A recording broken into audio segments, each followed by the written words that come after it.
The subway car rattled through the tunnel, its fluorescent lights flickering against the darkness outside.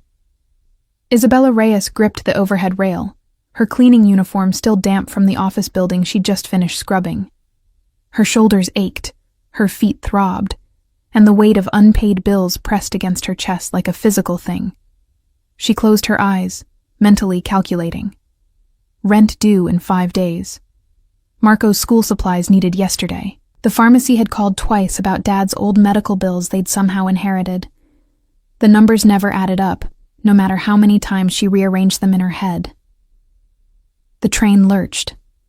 Isabella's eyes snapped open as a leather wallet tumbled from the briefcase of the man standing 2 feet away. He hadn't noticed, too absorbed in his phone call, speaking rapid Italian in a voice that commanded attention even when lowered. The wallet landed near her scuffed sneakers, expensive and heavy, probably holding more cash than she made in a month. Her hand moved before her conscience could interfere. She bent down, fingers closing around the leather. It was warm, soft, the kind of quality you could feel. Through the clear ID slot, she glimpsed the edge of what looked like a black credit card. The man's conversation continued, oblivious. He was maybe 32, 33, with the kind of face that belonged on magazine covers. Sharp jawline, dark hair styled with precision, suit that probably cost more than her yearly rent. Everything about him screamed wealth and power. Isabella's thumb traced the wallet's edge. She could slip it into her pocket. He'd never know. One credit card could change everything. Just this once. Marco's face flashed in her mind. 16 and too smart for his own good. Asking why he couldn't have new sneakers like the other kids. Pretending it didn't matter when she said no. Her baby brother, who'd already lost so much. "Sir." Her voice came out rougher than intended. "You dropped this." The man turned, and Isabella felt the world tilt slightly. His eyes were the darkest she'd ever seen, almost black, and they fixed on her with an intensity that made her skin prickle. For a moment, something flickered across his face. Surprise, perhaps, or recognition, though they'd never met. "Did I?" He took the wallet, his fingers brushing hers. The contact lasted a fraction too long. How careless of me. His accent was subtle, refined. Up close, she noticed the small scar along his left eyebrow, the only imperfection in an otherwise flawless presentation. It happens. Isabella stepped back, ready to disappear into anonymity. "Wait." He pulled several bills from the wallet. Hundreds, she realized with a jolt, and extended them toward her. "For your honesty." Pride flared in her chest, hot and defensive. "I don't need a reward for not being a thief. I didn't suggest you were." His head tilted, studying her like she was a puzzle he wanted to solve. "But surely..." "I'm fine. Have a good evening."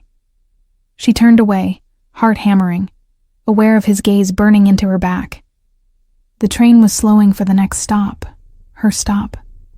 She needed to get away from those eyes, from the strange pull she felt toward this stranger. "Your name," he called as she reached the doors. Isabella glanced back against her better judgment. He stood perfectly still amid the swaying crowd, an anchor of certainty in chaos. "Does it matter?" Yes. No hesitation, no doubt. Just that single word, heavy with meaning she couldn't decipher. The doors slid open. Isabella stepped onto the platform without answering, but she felt his stare follow her all the way to the stairs, clinging to her skin like smoke. She didn't know, couldn't have known, that Isaac Moretti had been watching her for 3 weeks, that he knew her name, her address, her brother's school schedule, that he'd dropped the wallet deliberately, a test she'd just passed in ways that both satisfied and unsettled him. She didn't know that her parents' deaths 2 years ago in that random car accident were anything but random. That Marco and Isabella Reyes were alive only because Maria and Carlos Reyes had thrown themselves in front of bullets meant for the man on the train. She didn't know that Isaac Moretti had searched for her for years, waiting for the right moment, the right approach. That he'd built an empire on patience and precision, and she was the one debt he'd never been able to repay. All Isabella knew was that when she got home to their cramped apartment, when Marco asked why she looked so shaken, she couldn't explain the feeling of being seen, truly seen, for the first time since her parents died. She couldn't explain why she dreamed that night of dark eyes and dangerous questions. And she definitely couldn't explain why, 3 days later, when an envelope arrived with a job offer for a private household position at a salary that seemed impossible, listing no return address, but including a business card with just a phone number and the initials IM. She stared at it for an hour before finally, inevitably, making the call. The voice that answered was familiar, smooth as expensive whiskey. "I was hoping you'd reconsider my offer, Isabella." Her name in his mouth sent electricity down her spine. "You never made an offer. And how do you know?" "The position is simple. My household requires management. You require financial stability. The terms are more than generous." "This is insane. I don't know you." "No," he agreed, something dark threading through his tone. "But I know you. Interview is tomorrow at 10. The address is on the card. Don't be late." He hung up before she could refuse. Isabella sat in her tiny kitchen, the card burning in her hand, every instinct screaming danger. This was how people disappeared. This was how lives were ruined. But Marco needed new glasses. The landlord had started leaving threatening notes. Her waitressing job barely covered food. She thought of her mother's voice, the last thing she'd said before the accident. "Protect your brother. Whatever it takes. Whatever it takes." The next morning, Isabella stood before a mansion that belonged in movies, not reality. 3 stories of old-world elegance, gardens that could swallow her entire neighborhood, gates that whispered of secrets and security. A man in a black suit opened the door before she knocked. Ex-military, she guessed from his bearing. He led her through halls that echoed with wealth, past artwork that probably cost more than her parents had earned in their entire lives. Isaac Moretti waited in a study lined with books in multiple languages. He stood by the window, backlit by morning sun, and when he turned, Isabella understood with sudden clarity that she'd walked into something far more complex than a job interview. "You came." Satisfaction colored his words. "The money is substantial.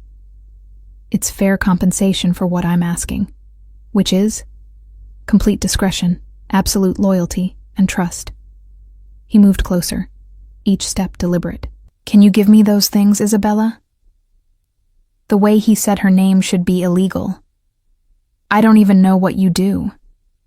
Import and export, family business. Technically true, though the family business involved considerably more than legitimate shipping. That's vague. "It's sufficient." He gestured to a contract on the desk. "Room and board included. Your brother can live here too. There's excellent private schools nearby. Full benefits. All your current debts paid immediately." Isabella's breath caught. "How do you know about—" "I make it my business to know the people I employ." His eyes held hers. "You're drowning, Isabella. I'm offering you a lifeline. The question is whether you're brave enough to take it." Every reasonable bone in her body screamed no. But she thought of Marco's college fund, non-existent. Her mother's medical bills, crushing. The cramped apartment where roaches crawled through the walls. She thought of dark eyes on a subway platform, seeing her when the world usually looked through her. "If I say yes," she said slowly, "what happens?" Isaac smiled, and it transformed his face from handsome to devastating.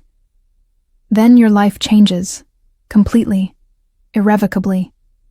He didn't say, "I've been waiting 2 years for this moment." He didn't say, "Your parents saved my life, and I'll spend mine repaying that debt."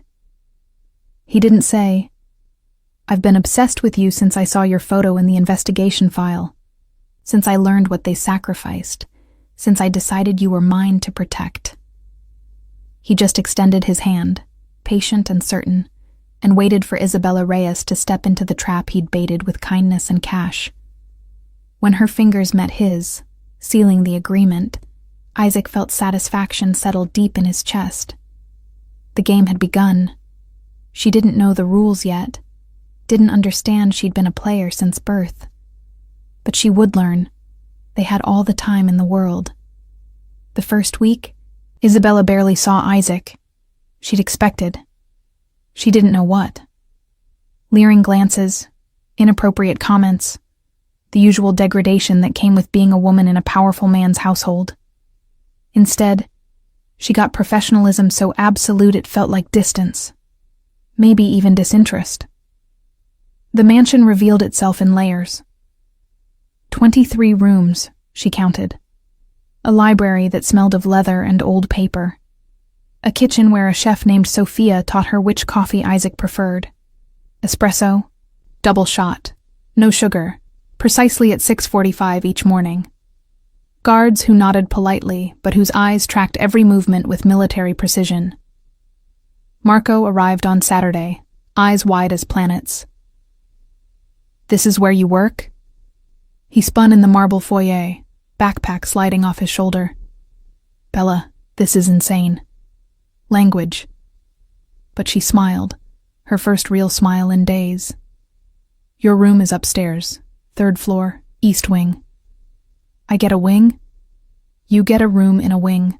Don't get cocky." She'd worried he'd resist, teenage pride bruised by accepting charity. Instead, he'd hugged her so tight her ribs ached, whispering thank you like a prayer. That night, watching him spread his homework across a desk that probably cost more than their old apartment's deposit, Isabella felt the first crack in her guilt. Maybe this wasn't a mistake. Maybe this was the break they'd needed. Sunday morning, she found Isaac in the garden, coffee in hand, reading a newspaper in Italian. He looked different in casual clothes, dark jeans, a charcoal sweater that highlighted the breadth of his shoulders. Almost human. "Marco's settling in well," she said, approaching with his second espresso on a tray. Isaac glanced up, and something flickered in his expression. "Good. He starts at Westbridge Academy tomorrow. Uniforms are in his closet. That school costs part of your compensation package." He took the cup, fingers brushing hers again. That same electric current. "We discussed this. We discussed a salary, not private school tuition. Consider it an investment in the future." His eyes held hers over the rim of the cup. "Your brother is intelligent. Wasting that would be criminal." The casual certainty in his voice unsettled her, like he'd already decided their trajectory, and they were just following the script. "Why?" The question escaped before she could stop it. "Why us? There are 1,000 people who could do this job." Isaac set down the cup with deliberate care. "Are you questioning my decision-making?" "I'm questioning my sanity for accepting." A smile ghosted across his mouth, the first genuine expression she'd seen from him since the subway. "You accepted because you're smart enough to recognize opportunity and desperate enough to take a risk." "That's not an answer. It's the only one you're getting today." He stood, and Isabella was reminded of how tall he was, how he moved with a predator's grace. "Tonight there's a dinner. Business associates. You'll attend." Her stomach dropped. "As staff?" "As my companion. I'm a housekeeper, not an escort. You're whatever I need you to be." His voice didn't rise, but something in it made her spine straighten. Then softer. "The dress is in your room. Hair and makeup at 6. Non-negotiable." He walked away before she could protest, leaving her standing in the garden with a half-empty tray and a growing certainty that she'd signed a contract with clauses she couldn't read. The dress was emerald silk, designer label, and fit her like it had been made for her body specifically. Because she realized with creeping unease as she zipped it up. It probably had been. The measurements were too perfect to be coincidence. How long had he been planning this? Sophia knocked at 6 sharp. Mr. Moretti sent me to help. By 6:45, Isabella barely recognized herself. Her dark hair fell in elegant waves. Makeup emphasized her eyes, made her lips look fuller, her skin luminous. The woman in the mirror looked expensive, sophisticated, dangerous. She looked like she belonged in Isaac's world. The thought terrified her. Isaac waited at the bottom of the stairs, devastating in a black tuxedo. When he saw her, something primal flashed through his eyes, possession, hunger, satisfaction, before his expression smoothed into approval. Perfect. He offered his arm. Shall we? The car ride was silent, charged with tension Isabella couldn't name. She felt his gaze on her, studying, assessing. When she finally looked over, he didn't look away. Rules for tonight, he said quietly. Stay close to me. Don't answer questions about yourself. If anyone makes you uncomfortable, tell me immediately. What kind of business associates make their guests uncomfortable? His jaw tightened. The profitable kind. The restaurant was exclusive, the kind without prices on menus. Their table overlooked the city, candlelight reflecting off crystal and silver. 3 men already waited, older, expensively dressed, eyes sharp and calculating. Isaac. The oldest stood, clasping his hand. Finally bringing someone to our little gatherings. We were beginning to worry about you. Gentlemen, Isabella Reyes. Isaac's hand settled at the small of her back, warm and possessive. Isabella, these are business partners. Nothing you hear tonight leaves this table. She should have been offended by the presumption. Instead, sitting among men who discussed shipping routes and territorial agreements in coded language, she felt Isaac's protection like a shield. His hand never left her back. When one man's gaze lingered too long, Isaac's fingers tightened, and the man looked away immediately. They were afraid of him, she realized. These powerful men with their watches that cost cars, they were terrified of Isaac Moretti. What exactly had she walked into? Your family history is fascinating, one man said to her, and Isabella's blood froze. Reyes, that's an interesting name in this city. Isaac's expression didn't change, but she felt him go still. Isabella's personal history is irrelevant to our business. Of course, but the man smiled like he knew secrets. Just making conversation. The rest of the dinner passed in a blur. Isabella smiled, nodded, said nothing substantial, and tried to ignore the weight of knowing she was surrounded by men who discussed territory like generals and profit margins like warlords. In the car afterward, silence stretched thick and dangerous. You handled yourself well, Isaac finally said. Was that a test? Everything is a test, Isabella. You're just now realizing it? She turned to face him in the dim interior. Who are you, really? You know who I am. Import-export doesn't require armed guards and business dinners where everyone speaks in code. Doesn't it? His eyes were black in the darkness, unreadable. You're smarter than to ask questions you don't want answered. Maybe I want answers. No. He leaned closer, and her breath caught. You want safety, security, a future for your brother. I'm giving you all of that. What I do to provide it is my concern, not yours. That's not fair. Fair? His laugh was bitter. You want fair, Isabella? Your parents died protecting someone else's child. You spent 2 years drowning in debt they incurred trying to survive. Your brilliant brother almost couldn't finish school because you couldn't afford supplies. Where's fair in any of that? She recoiled. How do you know about my parents? Too late. Isaac realized his mistake.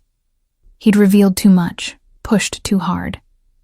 The obsession he'd carefully controlled was bleeding through. "Background check," he said smoothly. "Standard procedure." "That's not standard. That's invasive. That's reality in my world." He sat back, creating distance. "I protect what's mine, Isabella. That requires information." "I'm not yours." "Aren't you?" The question hung between them, heavy with implications neither was ready to examine. "You're living in my house, wearing my gift, attending my dinners. You accepted my offer. The contract is signed. For employment, not ownership." Sometimes the line blurs. Isabella's hands trembled with anger, fear, something else she refused to name. "Take me home." "You are home." "The mansion isn't—" "Yes," he interrupted, voice soft and absolute. "It is. You just haven't accepted it yet."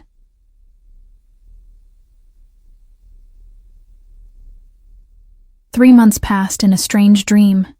Marco thrived at Westbridge, made friends, joined the robotics team. His smile returned, the light in his eyes that had died with their parents. Isabella's debts vanished like they'd never existed. She had health insurance, a savings account, security she'd never imagined. And Isaac. He was everywhere and nowhere. Gone for days on mysterious business, then suddenly present at breakfast, asking about her day like a normal employer. He never crossed lines, never made inappropriate advances, but his attention felt like touch, constant, warm, possessive. She caught him watching her, in the library, when she didn't know he was there, during dinners, when he thought she was distracted. His gaze was hungry, desperate, controlled only by what seemed like immense willpower. "Mr. Moretti has feelings for you," Sophia said one morning, matter of fact while chopping vegetables. Isabella nearly dropped the coffee pot. "That's inappropriate. That's obvious. The man looks at you like you're oxygen and he's drowning." Sophia smiled. "Question is, how do you feel about him?" Isabella didn't answer. Couldn't answer. Because the truth was complicated and terrifying. She'd started to care. It crept up slowly, noticing when he was tired, leaving his favorite cookies in the library, feeling her heart lift when his car pulled through the gates. She memorized his routines, his preferences, the small scar on his eyebrow she wanted to trace with her fingers. When he smiled at her, really smiled, rare and genuine, she felt powerful and fragile simultaneously. This was dangerous. This was exactly what she'd feared. The shift happened on a Tuesday. Isabella was in the library, cataloging books, a task Isaac had requested personally, saying he wanted organization, but really, she suspected, wanting to keep her close. Rain hammered the windows. Thunder rumbled. Isaac entered without knocking, soaked from the storm, tension radiating from every line of his body. "Bad day?" she ventured. "Complicated." He poured himself whiskey, drank it in one swallow. "There's a situation. Security concern. You and Marco might need to relocate temporarily." Fear spiked. "What kind of situation?" "The kind I handle." He poured another drink. "Don't worry." "Don't worry? You just said we might need to relocate." "Isabella." He crossed to her, fast enough to startle. His hands framed her face, thumbs brushing her cheekbones. "I will never let anything happen to you. Do you understand? Never." The intensity in his eyes stole her breath. This close, she could see gold flecks in the darkness, could smell his cologne. Cedar and something darker, more dangerous. Why? The question was barely a whisper. Why does it matter so much? Isaac's control cracked. She saw it happen, the careful mask fracturing, revealing raw need underneath. "Because I've watched you for so long," he said roughly. "Because you're brave and stubborn, and you deserve everything this world has taken from you. Because... He stopped, jaw clenching, fighting whatever wanted to escape. Because what? Her hands rose to his wrists, holding him there. Because I can't breathe right when you're not in the same room. Because I think about you constantly. Because this stopped being about repayment the moment you looked at me on that subway platform like I was just a man, not a monster. His confession hung between them, raw and honest and terrifying. Isabella should step back, should maintain professional distance, should remember this was her employer, a man with secrets and danger shadowing every move. Instead, she rose on her toes and kissed him.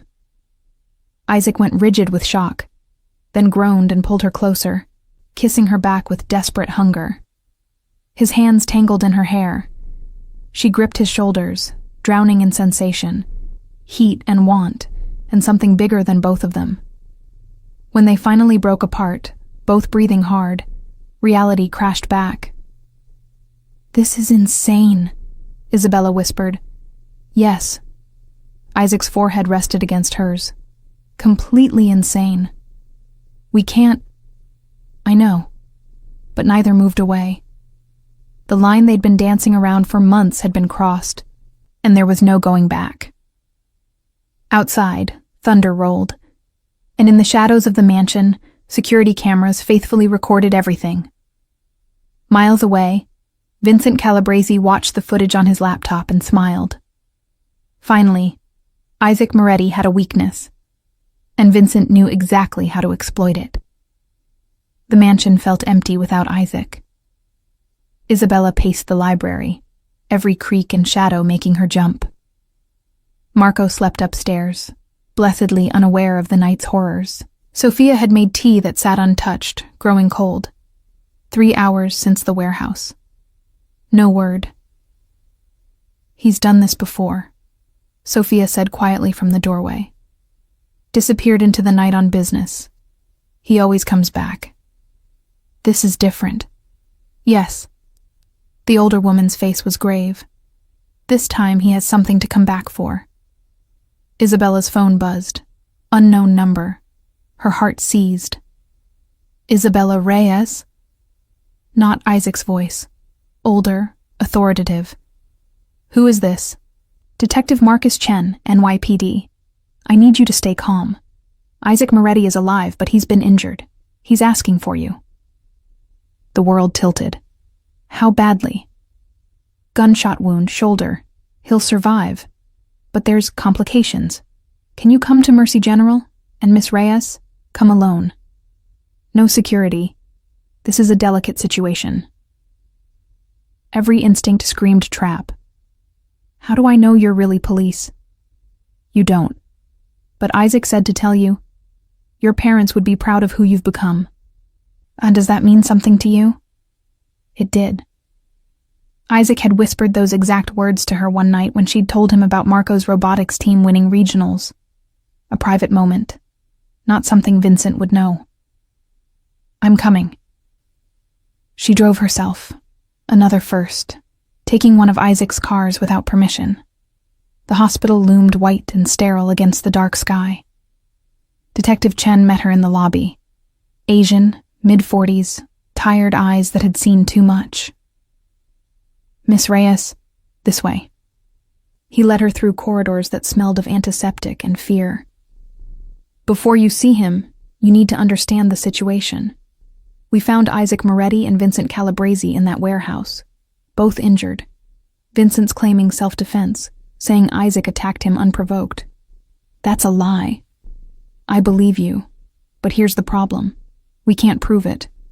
No witnesses besides Isaac, who's hardly an impartial source. Vincent's lawyer is already here, and the man has connections that go all the way to the mayor's office." They stopped outside a hospital room. Through the window, Isabella saw Isaac in the bed, pale against white sheets, shoulder-bandaged IV in his arm. He looked vulnerable in a way that made her chest ache. "What happens now?" she asked. "That depends on Isaac, and you." Chen met her eyes. "Vincent is claiming Isaac has been stalking you. Obsessive behavior. That tonight was an attempted kidnapping that Vincent interrupted. He has photos, you and Isaac in compromising situations. He's building a narrative. It's not true, isn't it? Chen's voice was gentle but firm. Isaac Moretti researched you for months, orchestrated your meeting, employed you under false pretenses. From a legal standpoint, Vincent's story has merit. Isabella's hands clenched. He saved my life tonight. After putting you in danger in the first place, Miss Reyes, I'm not saying this to hurt you. I'm saying it because you need to understand what we're dealing with. 2 crime families, both with lawyers and leverage. This becomes a legal battle. It gets ugly. For everyone involved. What's the alternative? Isaac drops any charges against Vincent. Claims the shooting was a misunderstanding between business partners. Everyone walks away. Chen paused. Including you and your brother, free from all of this. You're asking him to let Vincent go. I'm asking you to convince him, because if this goes to trial, your life gets dissected. Your parents' deaths get investigated. Every moment between you and Isaac gets scrutinized. And at the end, both men probably walk anyway because that's how the system works when enough money is involved. Chen opened the door. He's been asking for you. 5 minutes. Inside, Isaac's eyes found hers immediately. He tried to sit up, winced, and fell back. You shouldn't be here, he said hoarsely. If Vincent finds out... Vincent's in custody, Detective Chen explained. Isabella crossed to the bed, hands trembling. You got shot. Barely grazed. A lie. She could see the pain in the set of his jaw. Worth it. Isaac. He's alive.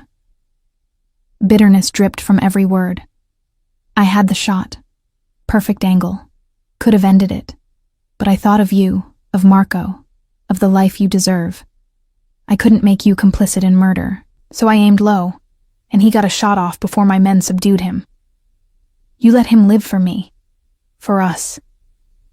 His hand found hers, squeezed weakly. I'm done, Isabella. Done with the violence, the territory wars, the endless cycle. Vincent can have it all if it means you're safe.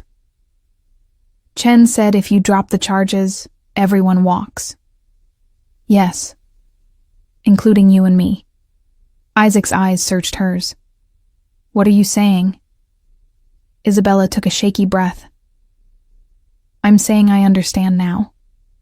My parents died protecting someone they didn't know, because that's who they were. People who helped when they saw someone in trouble. They would have done it for anyone, but they did it for you. Bella, let me finish. She sat on the edge of the bed, careful of his injuries. You spent 2 years consumed by guilt, trying to repay an impossible debt. You lied to me, manipulated me, orchestrated everything. That was wrong. That hurt. He closed his eyes, accepting the condemnation. But you also gave me my life back. You saved Marco's future. You gave us safety and security and hope when we had nothing. And somewhere in all those lies, you fell in love with me. Really, genuinely in love. From the first moment, he whispered. The subway platform. You looked so tired and proud and determined. I knew then I was lost. Vincent said you're obsessed. I am, completely. It's not healthy, it's not normal, but it's real. His eyes opened, meeting hers with raw honesty. I will love you obsessively for the rest of my life, Isabella. The question is whether you can live with that, whether you can forgive me enough to try. I don't know, she admitted. I don't know if I can trust you again, if I can forget that everything started with lies. I don't expect you to forget. I'm asking you to let me prove I'm more than my worst decisions. Silence stretched between them, heavy with possibility and pain. My parents saved you because that's what good people do, Isabella finally said. They would want me to be good too, to see beyond the manipulation to the broken man trying to do right in the only way he knew how. Hope flickered in Isaac's expression. So here's what happens, she continued, voice steady despite her racing heart. You drop the charges. You walk away from Vincent, from the territory war, from all of it. You go legitimate, really legitimate. No more front businesses, no more coded conversations, no more violence. I can do that. And you give me time, space to process this, to figure out who I am outside of your influence. Marco and I move into our own place. You pay for it if you want. I know you will anyway, but we have separation. Real separation. Pain crossed his face, but he nodded. How long? As long as it takes. Maybe weeks, maybe months. Maybe I decide I can't do this and we go our separate ways. And if you do decide you can't, his voice cracked. If you walk away permanently, then you let me go, completely. No following, no orchestrating, no more tests. She squeezed his hand. That's the deal. My terms. Non-negotiable. And if you decide you can forgive me, if you decide to try? Isabella allowed herself a small smile. Then you spend the rest of your life making it up to me, being the man my parents saw that night on Route 9, the one worth saving. Isaac pulled her hand to his lips, kissed her knuckles despite the IV and pain. I'll do it, all of it, whatever you need. Good. She stood, creating distance before she could change her mind. Detective Chen is waiting. Tell him you're dropping everything, that it was a misunderstanding between business associates. Bella and Isaac? She paused at the door. Thank you for coming for me tonight, for being willing to die for me. That meant something. It doesn't erase the lies, but it means something. Then she left before the tears could fall, before she could run back and tell him she forgave him, that she loved him despite everything. In the hallway, Detective Chen waited. He'll drop the charges, Isabella said. It's over. Good, that's smart. Chen studied her. For what it's worth, I've seen Isaac Moretti in interrogation rooms. The man is usually ice. But when he talks about you, he's human, flawed and desperate and human. That's rare in this world.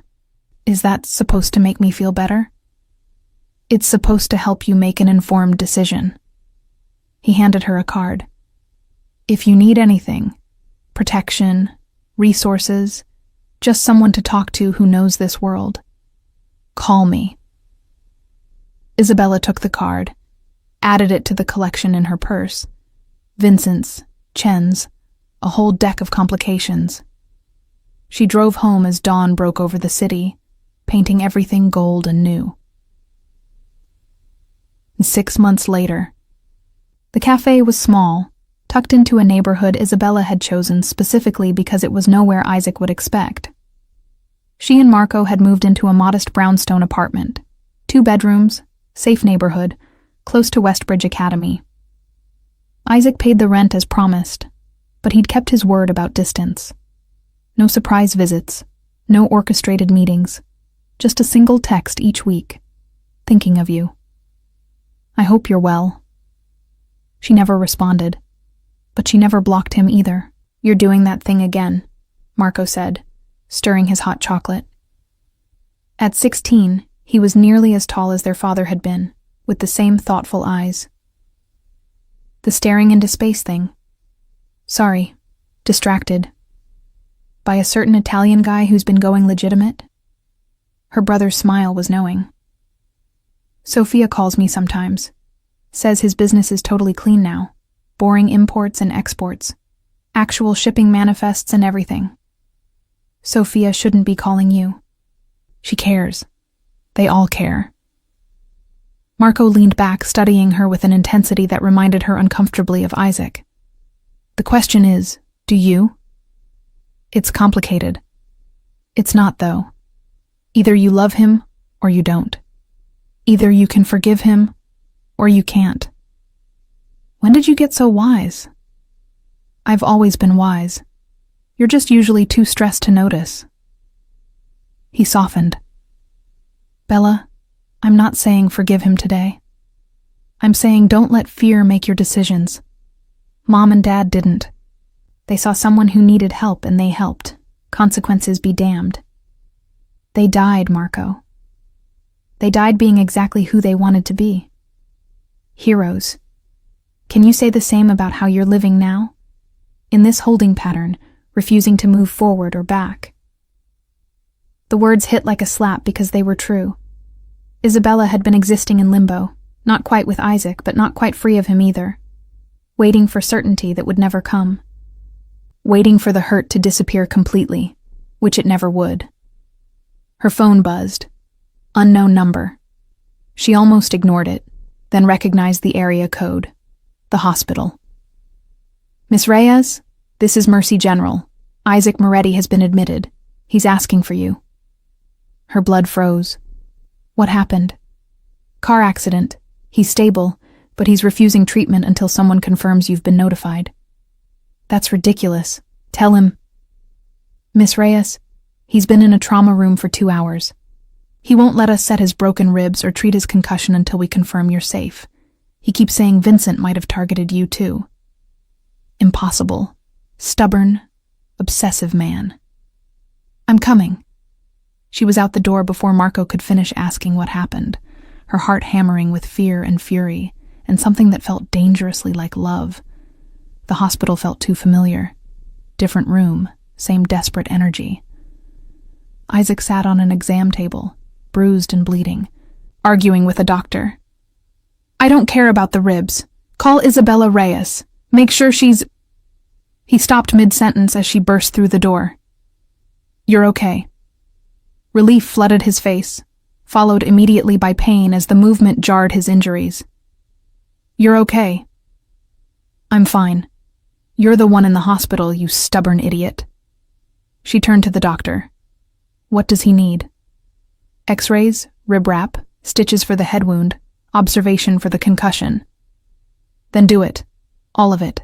And if he argues, sedate him. Isaac's laugh turned into a grimace. Bella. Shut up.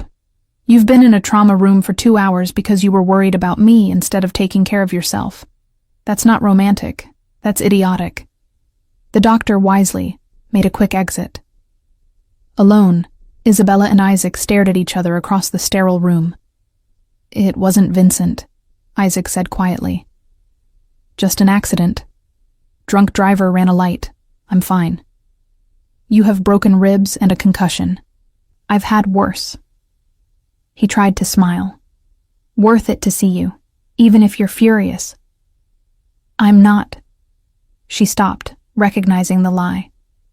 Okay, I'm furious. At you for being reckless. At myself for caring this much.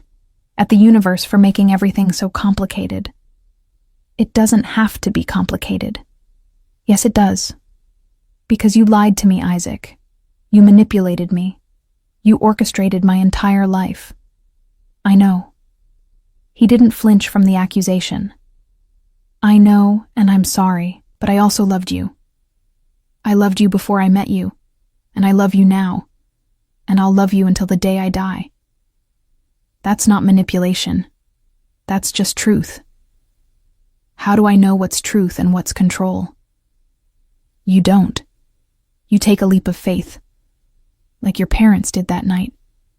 They didn't know if I was worth saving. They just chose to believe I might be. Isabella's eyes burned. That's not fair. None of this is fair. But it's real. He reached out slowly, giving her time to pull away. When she didn't, his hand cupped her cheek. I'm not asking for forever today. I'm asking for a chance. Dinner. A conversation.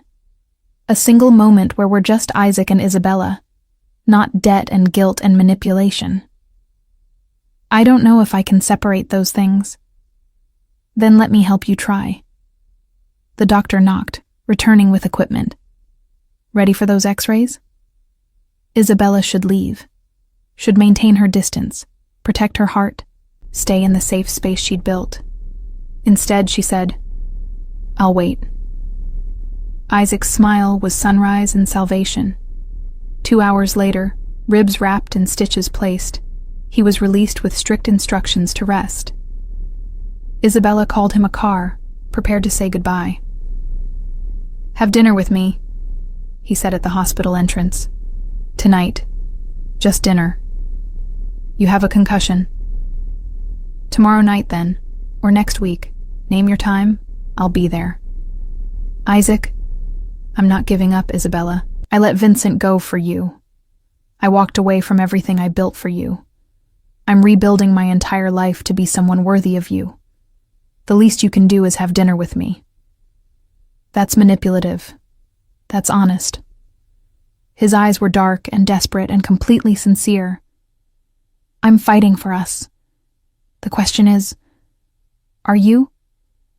Isabella thought of her parents, who'd thrown themselves in front of bullets for a stranger. Of Marco, who'd survived loss and come out stronger. Of herself, who'd spent 6 months hiding instead of living. "Friday night," she heard herself say. 7 o'clock, somewhere public, somewhere normal. Anywhere you want. And Isaac? No more lies, not even little ones, not even to protect me. Complete honesty, or this ends before it starts. Complete honesty. He crossed his heart like a child making a promise. Scout's honor. You were never a scout. No, but I'm trying to be a good man. For you. She left him standing there, bruised and hopeful, and climbed into her car with her heart pounding. This was probably a mistake. Probably her falling back into old patterns, forgiving too easily, letting love override logic. But as she drove home through the city, her parents had died protecting someone in. Isabella thought maybe that wasn't weakness.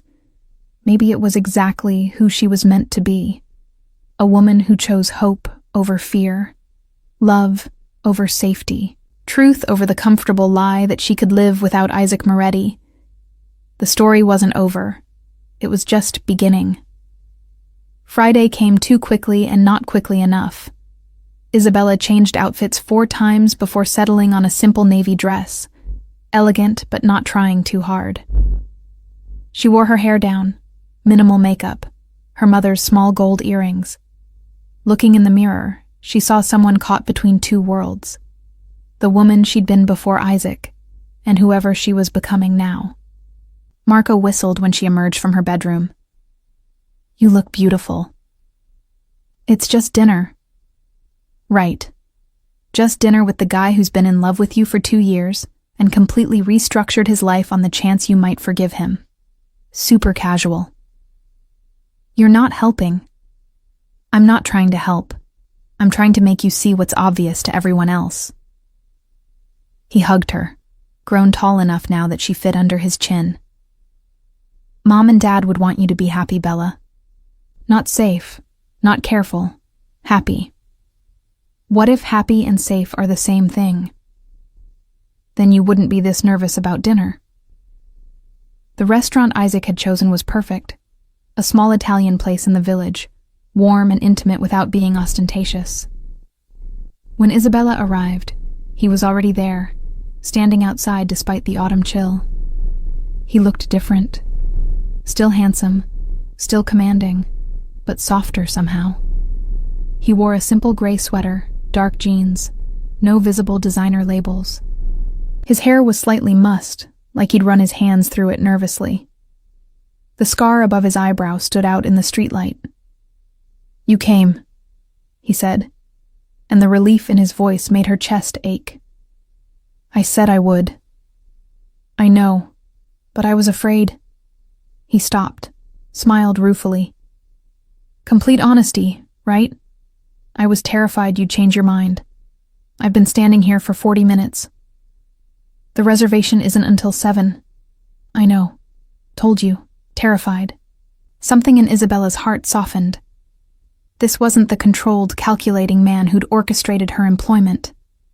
This was someone vulnerable and uncertain, waiting in the cold because he couldn't risk being late. Shall we? He offered his arm, tentative. She took it. Inside, the restaurant smelled of garlic and wine and memories. They were seated in a corner booth, candles flickering between them, casting shadows that made Isaac's face a study in contrasts. Light and dark, hope and fear. I don't know how to do this, Isaac admitted after they'd ordered. Normal dating. I've spent so long planning and controlling everything, I forgot how to just be. Then let's start simple. Tell me something true. Something you've never told anyone. He was quiet for a long moment, fingers tracing patterns on the tablecloth. When he finally spoke, his voice was low and raw. My father died when I was 22. Heart attack. Sudden. Everyone said I was ready to take over the business, that he'd trained me well. But I wasn't ready. I was terrified. The first year, I made mistakes that cost lives. Not directly, but consequences of my decisions. There was a shipment dispute, and I chose pride over compromise. 3 men died in the resulting conflict. Isabella reached across the table, covered his hand with hers. He looked up, surprised. I carry their names with me. Antonio, Marcus, Chen. No relation to the detective. I visit their families every year on the anniversary. Anonymous donations. But I need to see that they're okay. That their kids are growing up safe. He turned his hand over, lacing their fingers together. Your parents weren't the first people who died because of my world, but they were the first who died saving me instead of because of me. That's why I couldn't let you go. Why I had to make it right. You can't fix the past by controlling the future. I know that now. Took losing you to learn it, but I know. His thumb brushed across her knuckles. Your turn. Tell me something true. Isabella considered. I hated you for about 3 weeks after the warehouse. Really, genuinely hated you. I'd fantasize about calling you just to scream. About showing up at your door and listing every way you'd hurt me. Why didn't you? Because Marco pointed out that hate is just love that's been wounded, and I wasn't ready to admit I loved you. She met his eyes. I'm still not sure I'm ready. That's honest. Pain flickered across his face, but he didn't pull away. Can I ask what changed? Why you agreed to dinner? The hospital. You wouldn't accept treatment until you knew I was safe.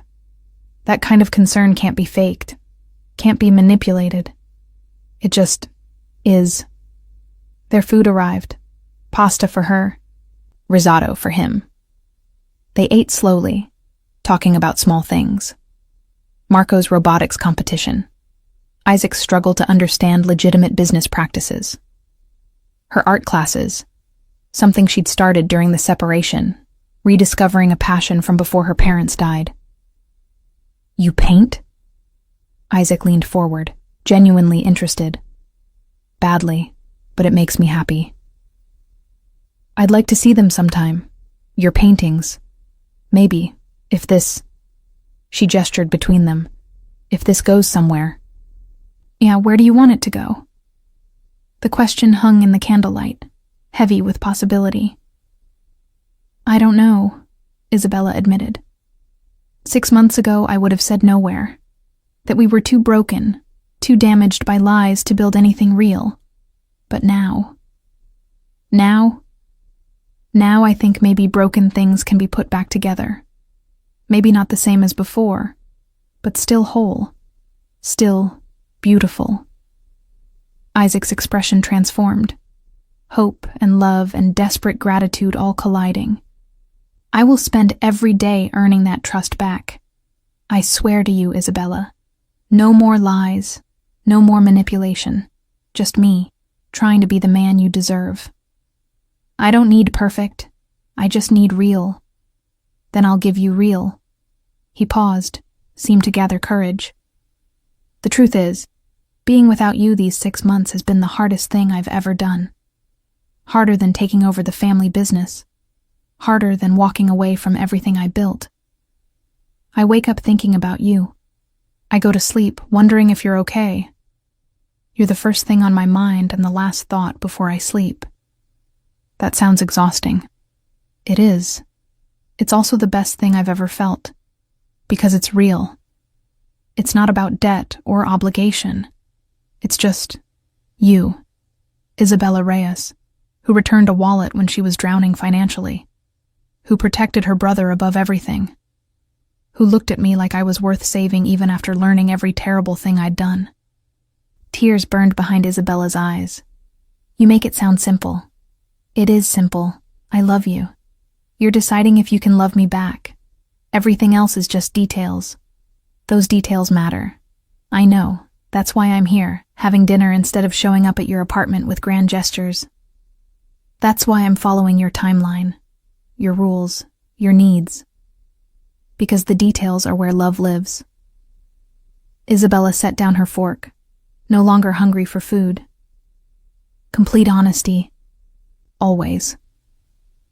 I think I've loved you since that night in the library when you looked at me like you were drowning and I was air. Before I knew about the lies, before everything fell apart. There was a moment where you were just Isaac, and I was just Isabella, and everything made sense. We can have that again, can we? After everything that's happened, everything we know now, can we ever just be two people falling in love? Isaac stood, moved to her side of the booth. He cupped her face gently, thumbs brushing away tears she hadn't realized were falling. We can try. That's all anyone gets, Bella. A chance to try. To choose love even when it's complicated. To build something new from broken pieces. I'm scared. Good. I'm terrified. That means this matters. He rested his forehead against hers, breath mingling in the small space between them. I'm not asking you to forget what I did. I'm asking you to believe I can be better. That we can be better together. Isabella closed her eyes, breathing him in. Cedar and coffee and something uniquely Isaac. 6 months of distance hadn't changed this pull between them. If anything, it had intensified. One condition, she whispered. Anything. You tell me everything. Every business deal, every decision, every moment of doubt. No more secrets, no more protection through ignorance. I'm in this completely, or not at all. Done. No hesitation. You'll know everything, be part of everything, partners in every sense. And if I decide I can't handle it, if your world is too much, then we build a new world, together. Whatever you need to feel safe and loved and whole. Isabella pulled back enough to meet his eyes. In their dark depths, she saw her future, complicated and uncertain, and absolutely real. Take me home, she said. Isaac's breath caught. Bella, not like that. Not yet. Just take me home. Stay with me. Let's talk until sunrise like normal people falling in love. Let's figure out who we are when we're not running from each other or toward disaster. His smile was sunlight breaking through storm clouds. I would love nothing more. He paid the bill, insisted despite her protests, and they walked through autumn streets hand in hand. It felt monumental and ordinary all at once. Just two people, choosing each other despite everything that should have kept them apart. At her apartment, Marco took one look at their linked hands and grinned. I'm going to bed. I'm wearing headphones. I don't want to hear anything. We're just talking, Isabella protested. Sure, talking. That's why you both look like you've discovered oxygen. But he hugged Isaac, actually hugged him, before disappearing upstairs. Hurt her again. I'll kill you myself. Fair enough, Isaac said seriously. I'd deserve it, alone in her small living room, so different from the mansion's grandeur. They sat on the couch, not touching at first, maintaining careful space. Then Isabella shifted closer. Then Isaac's arm came around her shoulders. Then she was tucked against his side, head on his chest, listening to his heartbeat. Tell me about going legitimate, she said, Was it hard? Harder than I expected. Easier than being without you. His hand stroked through her hair, gentle and reverent. I had to cut ties with people I'd known my whole life. Restructure everything. There were threats. People who didn't want me to leave that world. But I kept thinking about what you said. About being the man your parents saw worth saving. Do you regret it? Not for a second. I sleep better now. Don't wake up wondering if today's the day someone takes a shot at me. Don't carry a gun everywhere. He laughed softly. I'm boring now. Legitimate imports, proper paperwork, everything above board. The most exciting thing that happens is arguing with customs about tariffs. You're not boring. No? No, you're just human. I think I like human Isaac better than crime lord Isaac. Good, because human Isaac is all I've got left to offer. He pressed a kiss to her temple. That and obsessive devotion. Fair warning. I'm still going to love you in ways that are probably unhealthy by normal standards. I'm counting on it. She tilted her head back, meeting his eyes. I need that intensity. I just need it focused on building instead of controlling. I can do that. They talked until dawn painted the windows pink and gold. About his childhood in Italy, her memories of her parents, dreams they'd had before life got complicated. He told her about the therapy he'd started, court-mandated at first from the Vincent incident, then continued because he'd realized how much he needed it. She told him about her art teacher who said she had real talent, about maybe wanting to show her work someday. I'll be at every showing, Isaac promised, front row, embarrassing you with how proud I am. That sounds perfect. As sunrise filled the room, Isabella realized something had shifted. The weight she'd carried for 6 months, anger, hurt, confusion, had lightened. Not disappeared, but transformed into something manageable, something that could coexist with love. Stay, she said when Isaac moved to leave. Just to sleep. We're not. I know. Just sleep. He smiled, understanding. I'd like nothing more than to hold you while you sleep, if that's okay. It was more than okay. In her small bedroom, they lay tangled together, fully clothed, nothing more than hands clasped and breath shared. Isabella felt safe for the first time in months. Not the false safety of distance, but the real security of knowing someone completely and choosing them anyway.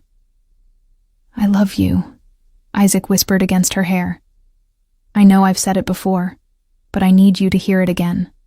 I love you. Completely. Forever. No conditions. I love you too, Isabella whispered back, and felt him go still with wonder. I probably always have. I just needed time to separate love from fear. And now? Now I'm choosing love. Choosing you. Choosing us. His arms tightened around her. I won't waste this chance. I swear on your parents' memory, on everything I am or could be, I will love you right this time. I know. They slept as morning light filled the room, 2 broken people who'd found wholeness in each other. Outside, the city moved forward, indifferent to their story, uncaring of their choice. But in that small bedroom in a modest brownstone, Isabella Reyes and Isaac Moretti built something new from the ashes of manipulation and grief. Not perfect. Never perfect. But real. And honest. And completely, irrevocably, theirs. 1 year later. The gallery opening was packed. Artists and critics and curious strangers all crowding to see the new exhibition. Isabella stood in the corner, nervously smoothing her dress, watching people examine her paintings. They love them, Isaac murmured in her ear, sliding an arm around her waist. I told you they would. You're biased. Completely. Doesn't make me wrong. Her collection was called Broken Beautiful. 13 paintings exploring trauma, and healing through abstract forms and vivid color. Critics were calling it raw and powerful. The gallery owner had already sold 3 pieces. Marco appeared with champagne, 17 now and taller than both of them. There's a buyer interested in the big one, the red and gold piece. That one's not for sale, Isabella said quickly. Isaac smiled. He knew that painting. She'd called it Route 9, abstract figures frozen in the moment of sacrifice, dark giving way to brilliant light. She'd painted it during therapy, processing her parents' deaths, finally understanding their choice. Smart, Marco said. Some things you keep. Speaking of keeping things, Isaac pulled a small box from his pocket, and Isabella's breath caught. I know we said no grand gestures.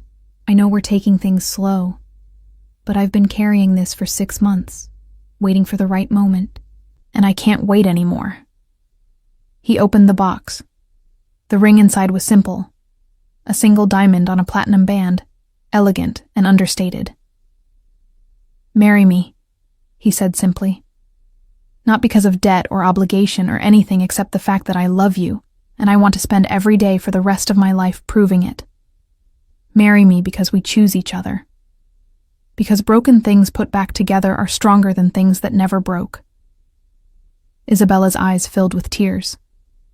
Around them, the gallery had gone quiet, everyone watching. That's the worst proposal I've ever heard, she said, laughing and crying simultaneously. You didn't even make it a question. Okay, Isabella Reyes, love of my life, woman who saved me in every way a person can be saved. Will you marry me? She thought of the subway platform where this started, the library where they first kissed, the warehouse where everything nearly ended. The 6 months of separation that taught them who they were, apart so they could be better together.